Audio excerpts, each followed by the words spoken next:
नमस्कार, आप देख रहे हैं टाइम 24 न्यूज। इस समय हम बैठे हैं शासकीय कन्या पूर्व माध्यमिक विद्यालय सिरमौर में और काफ़ी पुराना विद्यालय ये बताया जा रहा है। और विडम्बना यहाँ की ये है कि एक छोटे से कैंपस में ये विद्यालय चल रहा है, आज बहुत सालों से चल रहा है, जबकि सरकारी भूमि की यहाँ पे कमी नहीं है। अभी जो भवन हम देख रहे हैं जो बना हुआ है, ये कहीं कहीं भ्रष्टाचार के भेंट चढ़ा हुआ है। जिस कार्यालय में हम बैठे हैं ये कहीं कहीं कुएं के ऊपर बना दिया गया है, कुआं भाट दिया गया, उसको बना दिया गया है। बनाने के लिए तो आदमी कहीं भी भवन बना सकता है, लेकिन जिस जगह बनाया गया पूरी गुणवत्ता के साथ नहीं बनाया गया है।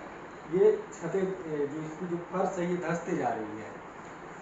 तमाम भवनों में भी यही व्यवस्था है, पानी चू रहे हैं। शासन चिन्हित कर रहे हैं उन भवनों को जो जर्जर हो चुके हैं, पुराने भवनों को चिन्हित कर रहे, धराशायी करने का काम कर रही है। हमारा सवाल ये, धराशायी तो आप कर रहे हैं, बना कितने हैं, बनना भी तो चाहिए।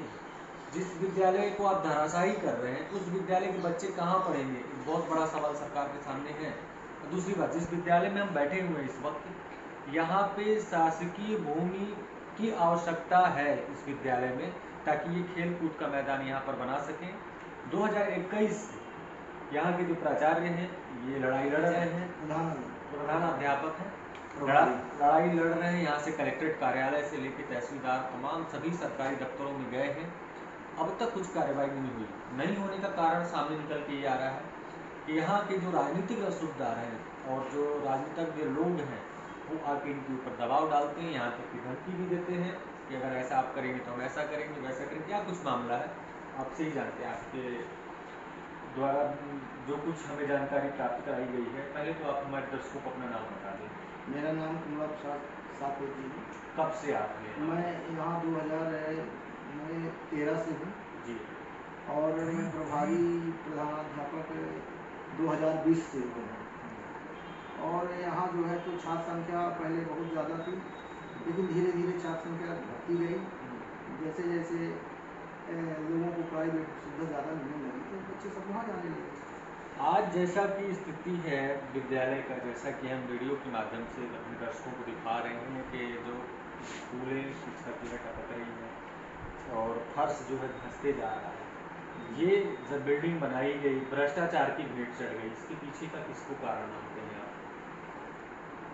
हो गया ये जो यहाँ जो तंत्र चल रहा है कि मतलब सिस्टम जो अपना व्यक्तिगत सिस्टम लोग बनाते हैं, उस सिस्टम का यहाँ भेंट सब चढ़ा है। हाँ, अच्छा, जिस जगह की आप बात कर रहे हैं कि 1 एकड़ के करीब 1 एकड़ 10 डिसमिल जमीन सीमांकन के लिए आप विगत 3 वर्षों से आप दौड़ रहे हैं, 3-4 वर्षों से, तो कहाँ कहाँ आप गए हैं, किन से चर्चा की है और क्या गति और वो आपके सामने आया है अब तक? मैं कलेक्टर इलैया राजा थे जी। हाँ, मैंने आवेदन दिया है, मेरा स्वास्थ्य भी खराब था तो भी हमने दिया और उन्होंने कहा था कि 2-3 दिन में आपके जो है तो वहाँ तहसील कार्यालय में पहुँच जाएगा, आपका सीमांकन हो जाएगा। नामांकन के लिए भी बोले थे तो बोले कि नामांकन उस विद्यालय के नाम से नहीं हो सकता, हायर सेकेंडरी होगी तो हो जाएगा, लेकिन ऐसा उसमें प्रावधान नहीं है कि मिडिल विद्यालय के उसमें नामांकन हो। तो 19 तारीख को शायद हमने 4-10 को दिए थे वहाँ, 21 से मतलब और 19 को यहाँ पर आ गया था पूरा। और हम गए भी, हमको हमारा बुलाव भी हुआ, लेकिन कोई ज़्यादा वो नहीं कही, मतलब बोले हम कर देंगे करते करते 3-4 साल हो गया, 4 साल हो गया। अच्छा, क्या नियम में है ये कर देना? नियम के सीमांकन तो सरकारी जमीन है तो वो तो होगा करेगा जी। हाँ, हम कहते ठीक है, नामांकन में नहीं है तो सीमांकन में होना चाहिए जी। इस तरह से वाले जो है वही है जो काम को होने देने में दिक्कत करते हैं। क्या फायदा, निजी स्वार्थ क्या है उनका इसके पीछे? उनका घूम लगी हुई पीछे। यूँ कहा जाए कि अतिक्रमण के क्षेत्र में अतिक्रमण, और ये भी अगर कहा जाए कि इलैया राजा टी ने बहुत ज़्यादा सीरियसली होगी हाँ, इस चीज़ पे ध्यान नहीं दिया, जो कहना उचित होगा, क्या कहेंगे?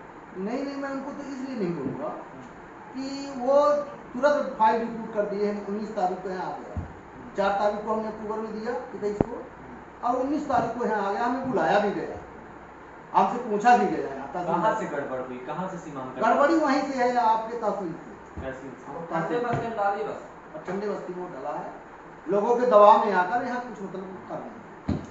आपको हम बताते चले कि इस समय मध्य प्रदेश शासन में घूसखोरी का बहुत बड़ा जोर चल रहा है। हम ये इसलिए कह रहे हैं, जैसा कि सरपंच भी आपने देखा, हमने खबरों में भी दिखाया है, सरपंच उप यांत्रिक के ऊपर आरोप लगाता है, लोग पटवारी के ऊपर आरोप लगाते हैं कि पटवारी हमसे घूस मांग रहे हैं, यहाँ तक कि तहसीलदार भी लोकायुक्त के द्वारा टैप हो रहे हैं। तो मामला इनका तहसील ऑफिस में आके अटक गया, फाइल अटक गई, इनको गोल गोल घुमा दिया गया, क्योंकि जिनके जमीन अतिक्रमण में है वो लोग इस चीज़ को होने नहीं दे रहे हैं।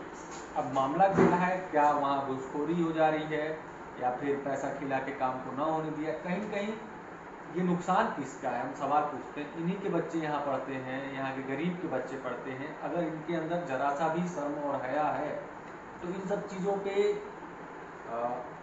गति अवरोध लगाना कहीं कहीं मेरे हिसाब से ये सही नहीं है। अगर आप समाज के हित में अगर जरा सा भी सोचते हैं तो शासकीय भूमि है, कितना आपको चाहिए, जितना आपको भगवान दिया है बहुत दिया है, लेके कोई ऊपर तो जाता नहीं है, सब यही धरा का धरा रह जाता है। अगर ये बच्चे पढ़ लेंगे, खेल कूद के लिए अगर मैदान हो जाएगा, आपके गांव का नाम रोशन होगा, और आपके बच्चे अगर आगे जाएंगे तो आपके ज़िले का नाम रोशन होगा। कहीं कहीं आप क्या मानते हैं सर, सरकार कितना अनदेखा की है इस मामले में? मैं तो सरकार को नहीं कहूँगा, इसलिए कि सरकार कोई ईश्वर तो है नहीं, वो किसी के द्वारा ही काम करवाएगा, और जिससे कि मेन काम होना है तो उसी के ऊपर इतना दबाव हो जाता है। यहाँ का जो सिस्टम है वो सिस्टम हो गया है, सिस्टम को दबा हम सिस्टम में काम ही नहीं कर पाते हैं, वो अपना दूसरा सिस्टम कर देते हैं।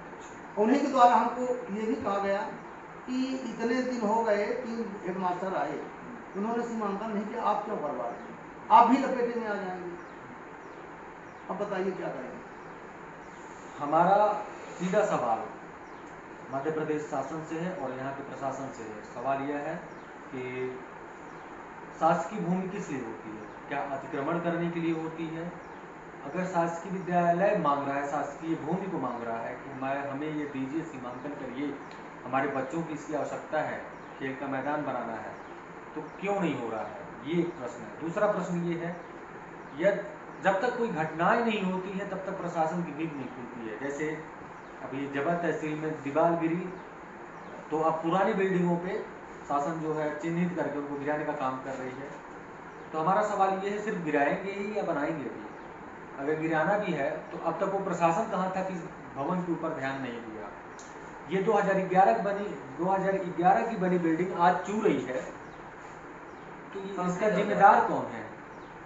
जिम्मेदार प्रशासन है, और जिम्मेदार यहाँ के इंजीनियर हैं, जो हाईटेक इंजीनियर आजकल के उत्पन्न तो हो रहे हैं, पता नहीं कौन सी डिग्री लेके इंजीनियर बन जाते हैं।